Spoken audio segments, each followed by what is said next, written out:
Ha! Hello, how are you? Well, we finally got on. I guess it was having some problems with my connection. So welcome to this week's live stream with me, Dr. Joanny. And this week's question, it is a question that came from Carrie about a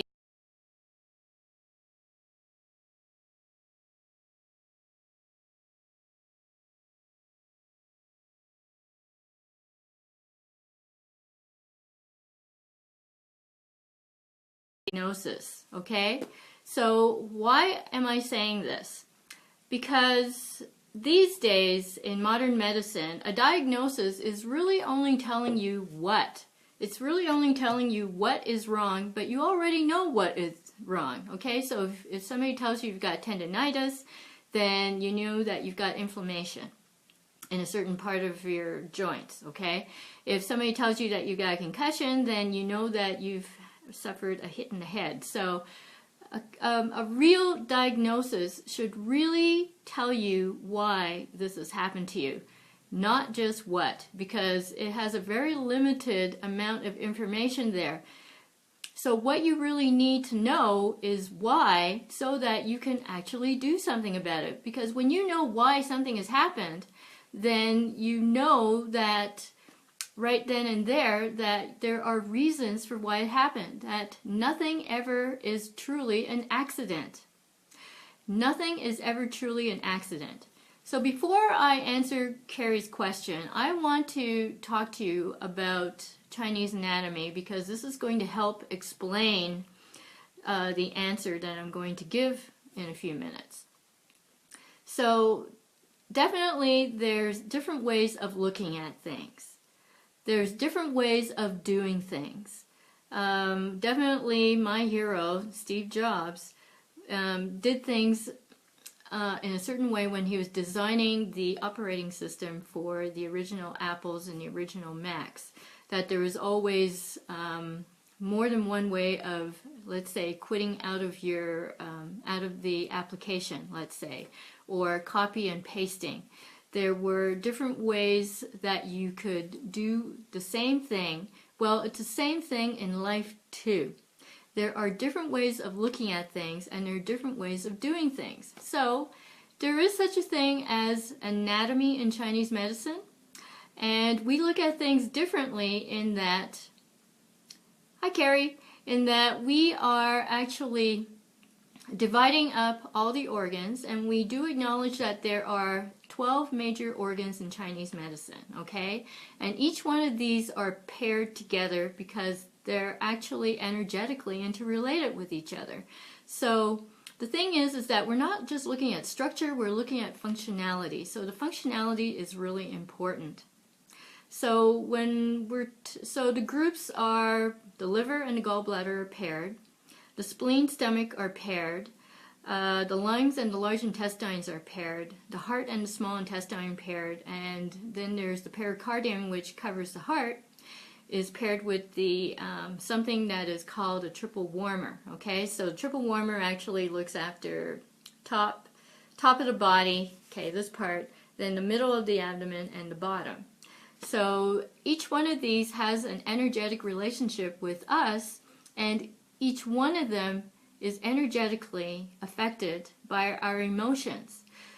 The thing that is so important is that we can't just be looking at the physical and trying to fix the physical and think that we're going to get fixed, you know, solve our problems. Because have you ever, you know, been to the doctor, or have you ever, you know, yourself or known somebody who's gone to the doctor? They know that something is wrong with them. They know instinctively that they're not well. But through all the physical tests that are done by MDs, they come back and they tell you that they can't find anything organically wrong with you, because so they can't explain, you know, so they tell you, no, you're okay, but you know in yourself that you're not right, that you're not 100% right. Okay, so what's important here is that we have to consider our emotional state at the time in this case, that we had our concussion. Okay?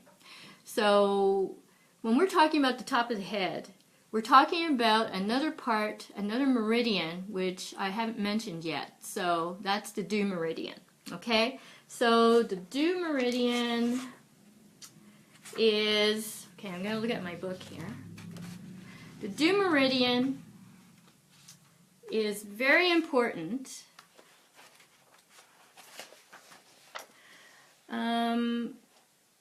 because it runs down the top of the head, you know, to about here, and goes down the back, down the spine, all the way down to the very bottom of your body, okay? So when something is wrong there with this meridian, it's a question about whether you're getting enough support, because the spine is about holding up the body, okay? So that's the functional aspect of the spine, the structural aspect of the spine. But when it comes to the functional one, the emotional one, the mental emotional function of the due meridian and the spine, it's about whether you're getting enough support. Because I had a client who broke his back 3 times over 20 years. So for some reason, which I won't mention, there were times when he felt very significantly that he did not have the support that he needed in his life. So when you are getting enough support, you feel grounded, you feel upright and independent, you have ability to take risks, and you feel supported. Okay? So those are the mental emotional aspects that we have to look at. So when we're being hit on the top of the head, which is part of that due meridian, well, what was going on in your life that made you feel unsupported, that made you feel ungrounded, that made you feel that you were dependent on people and you didn't like it, okay? And did you feel strong enough, or you didn't feel strong enough in order to take a certain risk that you needed to take in order to get something accomplished? That's the important aspect that you need to deal with. And when somebody comes to see me, it's really my job in order to determine which one of those reasons, or a combination of the reasons, that have made this happen to you. Okay? And then we start working on releasing that fear of taking risks, for instance. Help you to feel grounded again, feeling good in your body, because that's really what it means to feel grounded, is feeling comfortable in your own skin. Okay, so that's another way of looking at things. And I guess Carrie was also talking about getting, I guess the second time was getting hit in the front of the head. So I don't know, where exactly it was, but certainly the forehead, that's what I'm thinking of.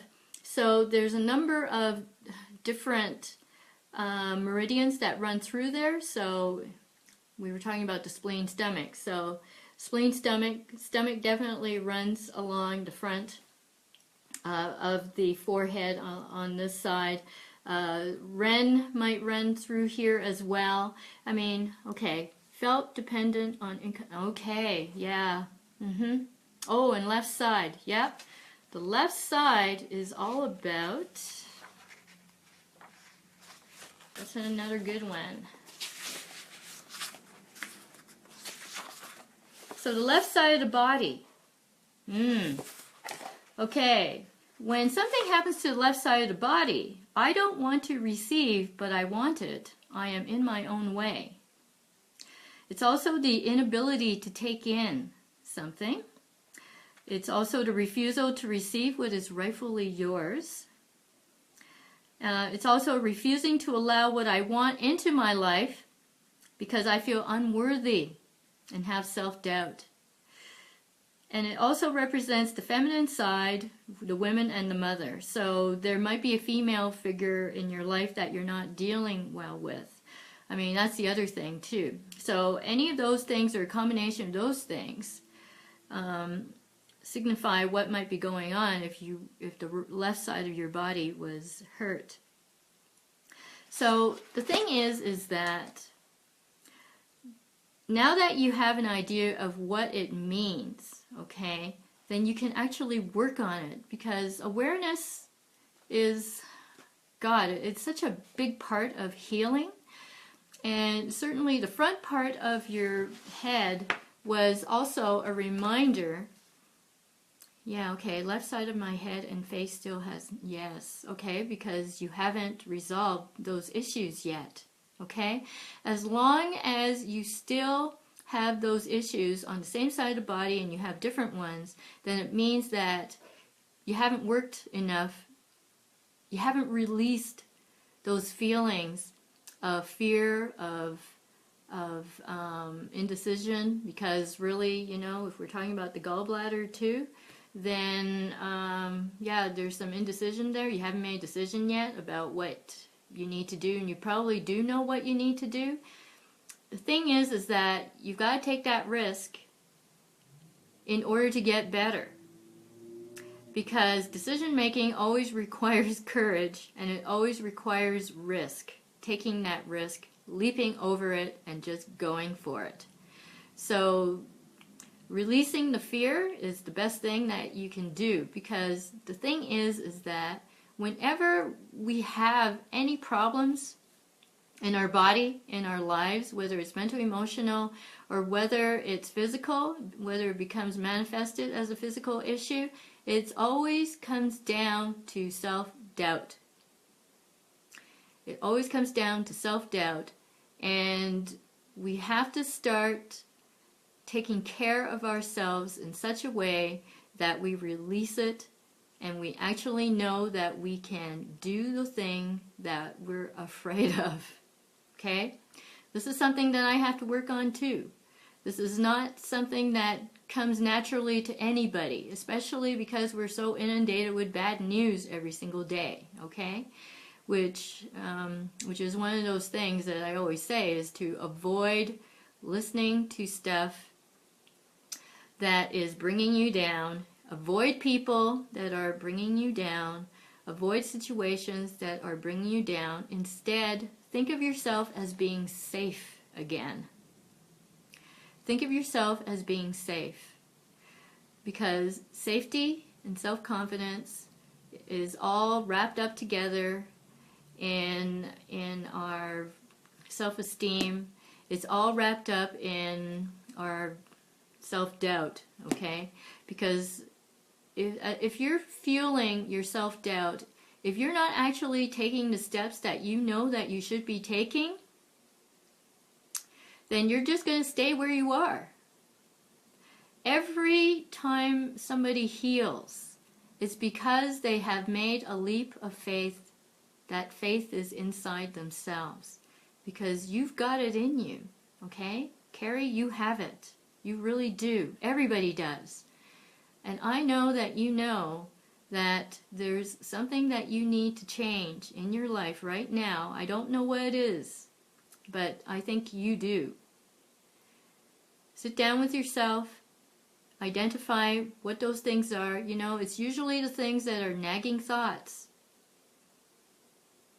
If you have nagging thoughts, write them down and prioritize them and start working on them. Okay?